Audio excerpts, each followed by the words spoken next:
Hello दोस्तों, स्वागत है आपके अपने YouTube channel RJS research centre में। आज कक्षा 10 के चैप्टर 12 जिसको हम ब्रीथ से संबंधित क्षेत्रफल के बारे में अध्ययन करेंगे और बेसिक से गणित को हम सीखेंगे दोस्तों। Areas related to circle. चलिए स्टार्ट करते हैं मेंसुरेशन का टॉपिक ब्रीथ, जिसको इंग्लिश में सर्कल बोलते हैं। ठीक है दोस्तों, चलिए स्टार्ट करते हैं। ब्रीथ, जिसको इंग्लिश में सर्कल बोलते हैं।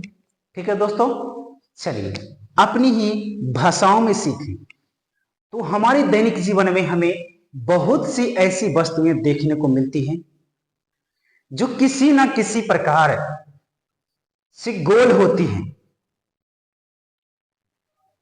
अब किस प्रकार से गोल होती है? जैसे गाड़ी का पहिया। ठीक है दोस्तों, ये भी तो इसका क्या है? पहिया गोल है। पापड़, ये भी क्या है? गोल है। ये भी तो खाए होंगे पापड़ दोस्तों। जैसे रोटी, ये भी क्या है? गोल है। फुटबॉल, ये भी तो गोल है। बॉल अर्थात गेंद, ये भी तो क्या है? गोल है। ये सभी एग्जाम्पल तो ले लिए हैं, लेकिन समझ में नहीं आया गुरुजी कि ब्रीथ हम किसको कहेंगे। तो चलिए दोस्तों, ब्रीथ किसको कहेंगे? जिसका आकार यानी जिसकी आकृति समतल हो, यानी प्लेन फिगर हो, यानी चपटा हो।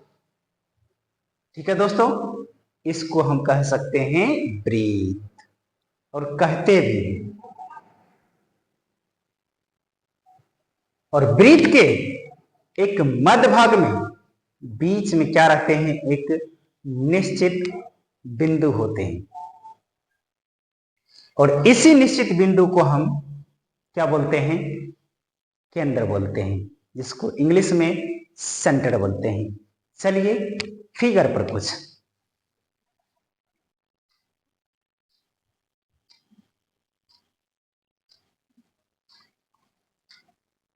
इसके बीच में क्या है दोस्तों? सेंटर, इसी को न बोलते हैं। ठीक है दोस्तों, अब इसको हम क्या कहेंगे? इसको हम निश्चित बिंदु कहेंगे। ठीक है दोस्तों, और इंग्लिश में इसको क्या बोलेंगे? डेफिनेट पॉइंट, या इसी को हम बोल सकते हैं फिक्स्ड पॉइंट। ठीक है दोस्तों, और इसी निश्चित बिंदु को हम बोलते हैं केंद्र। क्या बोलते हैं दोस्तों? केंद्र, जिसको इंग्लिश में सेंटर बोलते हैं। जिसको इंग्लिश में क्या बोलेंगे दोस्तों? सेंटर। और ये वाला जो भाग दिखाई दे रहा, इसको हम कहेंगे क्षेत्रफल। क्या बोलेंगे दोस्तों? क्षेत्रफल बोलेंगे। और इसको इंग्लिश में एरिया बोलते हैं दोस्तों। क्या बोलते हैं? एरिया। जितने ये सब भाग क्या है? एरिया है, क्षेत्रफल है। और ब्रीथ जो होते हैं, ये लाइन जो दिख रहा, ये इसको हम क्या कहते हैं? यही बाउंड्री है, ये बाउंड्री लाइन। इसके अंदर जितने भी भाग हैं, इसी को हम बोलते हैं क्षेत्रफल अर्थात एरिया बोलते हैं। ठीक है दोस्तों, तो सबसे पहले हम समझ लेते हैं ब्रीथ। ब्रीथ की परिभाषा पहले समझ लेते हैं। जो किसी एक निश्चित बिंदु, तो जो एक निश्चित बिंदु है, ठीक, से समान दूरी पर यहां वृत्त का केंद्र है और ये बाउंड्री जो दिख रहे हैं, इस बाउंड्री को हम बोलते हैं परिधि। परिधि कहा जाए या परिमिति कहा जाए, और इंग्लिश में इसको क्या बोलते हैं? क्या बोलते हैं इंग्लिश में? सरकमफेरेंस बोलते हैं। क्या बोलेंगे? सरकमफेरेंस। क्या बोलेंगे दोस्तों? सरकमफेरेंस बोलते हैं। ठीक है दोस्तों, परिधि कहा जाए या परिमिति कहा जाए। ठीक है दोस्तों, अब वृत्त के केंद्र और वृत्त के परिधि तक मिला दीजिए, तो इसी रेखा को हम बोलते हैं, इसी लाइन को हम बोलते हैं क्या? त्रिज्या। क्या बोलते हैं दोस्तों? त्रिज्या बोलते हैं। इसको क्या बोलेंगे? त्रिज्या, जिसको इंग्लिश में क्या बोलते हैं? रेडियस, जिसको हम आर द्वारा सूचित करते हैं दोस्तों। ठीक है दोस्तों, समझ में आ रहा? बिल्कुल मजे से पढ़ना। अब इसमें पहले हम देख लेते हैं वृत्त की परिभाषा, कि जो किसी एक निश्चित बिंदु से समान दूरी पर, जैसे वृत्त के केंद्र है, एक निश्चित बिंदु, इधर भी मिला दीजिए, इधर भी मिला दीजिए, इस सभी के सभी जितने भी होगा, ये सब क्या होगा? त्रिज्या होगा।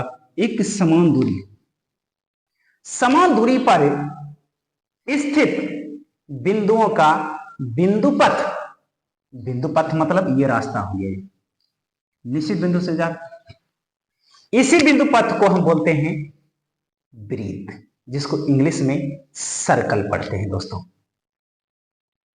क्या पढ़ते हैं दोस्तों? सर्कल। ठीक है दोस्तों, समझ में आ गया होगा? बिल्कुल कमेंट में जरूर कमेंट कीजिएगा। ठीक है दोस्तों, और आगे ही इस फिगर से अब आगे चलते हैं दूसरे फिगर पर। ठीक है दोस्तों,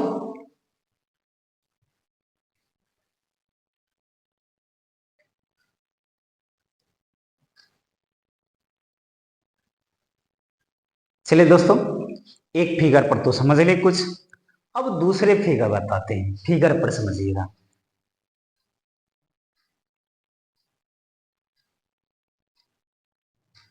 ये वृत्त और वृत्त के केंद्र से परिधि तक मिला देंगे रेखा को, यानी ओ से लेकर के, मान के चलिए हम पी मान लिए हैं, ओ से लेकर के पी तक दूरी को हम क्या बोलेंगे? त्रिज्या बोलेंगे। क्या बोलेंगे दोस्तों? त्रिज्या, जिसको इंग्लिश में क्या बोलेंगे? रेडियस। इंग्लिश में इसको क्या बोलेंगे? रेडियस। ठीक है दोस्तों, अब उसके बाद यदि वृत्त से गुजरते हुए, यानी वृत्त की परिधि यदि हम मान लेते हैं ए और इसको मान लेते हैं बी, जो केंद्र ओ से गुजरता हुआ जा रहा है, इस रेखा को यानी लाइन को हम क्या बोलेंगे? इसको हम क्या बोलते हैं दोस्तों? व्यास बोलते हैं। ठीक है दोस्तों, इसको हम क्या बोलते हैं? व्यास। क्या बोलेंगे दोस्तों? व्यास बोलेंगे, यानी डायमीटर। इसको इंग्लिश में क्या बोलते हैं दोस्तों? डायमीटर बोलते हैं। क्या बोलते हैं? डायमीटर बोलते हैं। और ये सबसे बड़ी जीवा भी होती है। ठीक है दोस्तों, और इसको हम डिनोट किससे करते हैं? तो डी द्वारा व्यक्त करते हैं। किससे डिनोट करते हैं? तो डी द्वारा, डी द्वारा। और ये सबसे क्या होती है? सबसे बड़ी जीवा, सबसे बड़ी जीवा होती है। और एक बात और ध्यान रखना है कि वृत्त के केंद्र से जितनी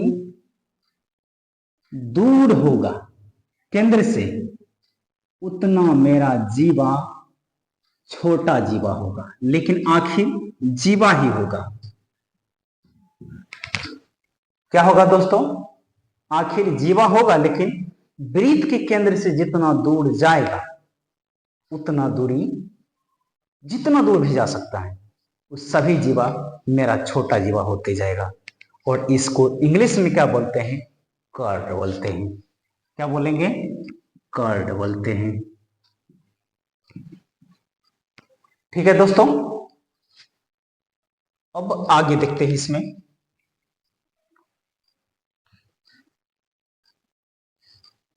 और ये तो समझ में आया होगा कि जो ये बाउंड्रीज होते हैं, जो बाउंड्री जो लाइन से घेर रहे हैं, बिंदु पथ, इसको हम बोलते हैं परिधि। क्या बोलेंगे दोस्तों? परिधि या परिमिति बोलेंगे। इसको इंग्लिश में सरकमफेरेंस, क्या बोलेंगे दोस्तों? सरकमफेरेंस बोलते हैं। इंग्लिश में क्या बोलेंगे दोस्तों? सरकमफेरेंस बोलते हैं।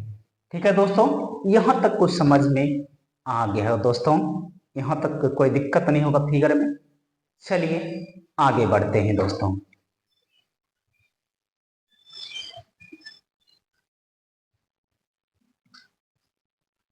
चलिए दोस्तों, फिगर तो समझ गए हैं और फिगर पर कुछ सभी परिभाषित तो समझ गए होंगे। अब आगे चलते हैं। वृत्त की परिधि जो होती है, वृत्त की परिधि और व्यास के अनुपात यदि कर दे एक अचर होता है, जिसको हम कह सकते हैं इंग्लिश में कांस्टेंट। तो अर्थात इस अचर को हम ग्रीक यानी यूनानी अक्षर पाई से डिनोट करते हैं दोस्तों। किस प्रकार होगा समझ लेते हैं। अर्थात वृत्त की परिधि बटे वृत्त की व्यास, वृत्त की व्यास। ठीक है दोस्तों, समझते हैं। वृत्त की परिधि जो होती है वो 2πr है और वृत्त की व्यास 2r, यानी 2 गुना त्रिज्या। हम नेक्स्ट पॉइंट आगे बताएंगे इसी में, इसी वीडियो के माध्यम से, और इस वीडियो में आप बने रहें। चलिए, 2 से 2 क्या होगा? कैंसिल होगा और r से r कैंसिल होगा, बचा क्या आपको? पाई। यही बोले थे पाई दोस्तों। पाई एक क्या है? अचर पद है, इसको क्या बोलेंगे? पाई बोलेंगे। और पाई एक क्या है? ग्रीक अक्षर है। कौन सा अक्षर है? Greek letter. ठीक है दोस्तों, और इसको हम कहते हैं अचर, इंग्लिश में कांस्टेंट। ठीक है दोस्तों, समझ आ रहा है? ठीक है, अब चलते हैं पाई का सन्निकट, पाई का सन्निकट मान। पाई का सन्निकट मान क्या होगा दोस्तों? कमेंट में जरूर दें। कितना होगा? 22/7 या 3.14 होगा। लेकिन हाँ, यदि देखा जाए 22/7 क्या है दोस्तों? परिमेय संख्या या अपरिमेय संख्या। और 3.14 क्या है दोस्तों? ये परिमेय संख्या है या अपरिमेय संख्या, जो रियल चैप्टर में हम पढ़ा चुके हैं दोस्तों। ठीक है दोस्तों, इसका जवाब कमेंट में जरूर देंगे दोस्तों। ठीक है दोस्तों, सन्निकट मान कहा जाए, या इसको हम कह सकते हैं कि क्या बोलेंगे दोस्तों? व्यवहारिक। क्या बोलेंगे? व्यवहारिक। व्यवहारिक मान, जितना मान लेते हैं, कभी कभी दिया हुआ रहता है कि पाई का मान जब तक 22/7 कब तक लेंगे दोस्तों? जब तक पाई का मान 3.14 ना कहा जाए तब तक पाई का मान कितना लेंगे, 22/7 लेंगे दोस्तों। ठीक है दोस्तों, अब देख लेते हैं सारे फॉर्मूला। ठीक है दोस्तों, 6 मिनट में।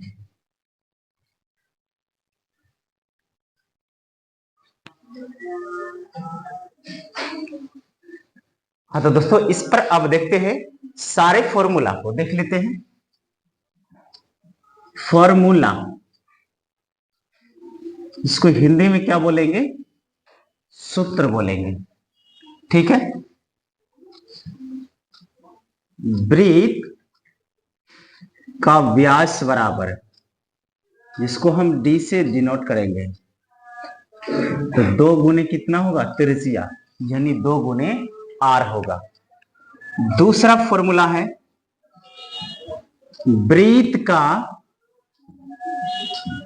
त्रिज्या बराबर, जिसको हम r से डिनोट करते हैं, d/2 होगा। d क्या है, तो व्यास, यानी व्यास/2 होगा। तीसरा वृत्त का क्षेत्रफल, वृत्त का क्षेत्रफल बराबर πr²। इसमें हम एक फॉर्मूला और निकाल सकते हैं, पाई तो पाई रखेंगे और r का वैल्यू कितना है, d/2 है, और इसका स्क्वायर कर देंगे, तो पाई तो पाई रखेंगे, d²/2 का स्क्वायर कितना होगा, 4। इसको गुना करके कितना बता सकते हैं, πd² कितना, 4 होगा दोस्तों। और इनमें वृत्त का क्षेत्रफल हम 2 बता सकते हैं, πr², दूसरा क्या बता सकते हैं, πd² कितना होगा, 4 होगा दोस्तों। चौथा है वृत्त का परिमिति बराबर, परिमिति या परिधि भी लिख सकते हैं। परिधि बराबर सूत्र क्या बताए थे दोस्तों, 2πr। एक फॉर्मूला तो हम निकाल दिए हैं, इसी फॉर्मूला को हम लिख सकते हैं पाई गुना कितना, 2r लिख सकते हैं। पाई तो पाई है और 2r किसके बराबर होगा, तो d के बराबर होगा। इसको हम क्या लिखेंगे, तो पाई d लिखेंगे दोस्तों। ठीक है दोस्तों, नेक्स्ट फॉर्मूला देखते हैं।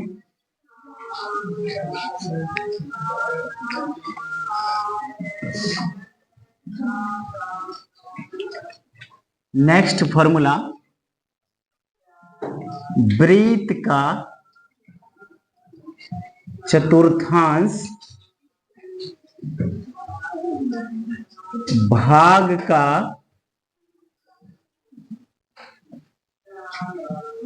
क्षेत्रफल बराबर,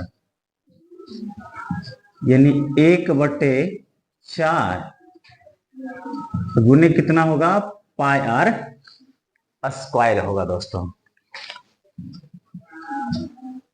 अगला देखते हैं, अर्धवृत्त का क्षेत्रफल बराबर, क्षेत्रफल दोस्तों क्या होगा, πr² कितना लिखना पड़ेगा, 2 लिखना पड़ेगा। 7वां फॉर्मूला है अर्धवृत्त का परिधि, अर्धवृत्त का परिधि या परिमिति, तो πr प्लस में 2r, तो r दोनों में कॉमन आएगा कि नहीं आएगा, दोनों मिलता है, दोनों में घनिष्ठ होता है r, तो r निकाल दीजिए कॉमन, तो बचा क्या, पाई प्लस में 2 बचा दोस्तों। ठीक है दोस्तों, और ये सब सारा फॉर्मूला है।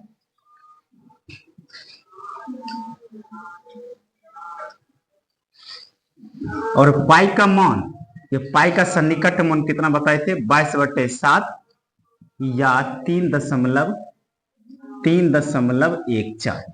एक बात और ध्यान रखना है कि पाई का मान जब तक ना कहा जाए कि 3.14 लिया जाए, तब तक हम कितना लेंगे, 22/7 लेंगे दोस्तों। अब सारा फॉर्मूला देख लीजिए और इसी पर ऑब्जेक्टिव, सब्जेक्टिव सारे कॉन्सेप्ट पर बनेंगे दोस्तों।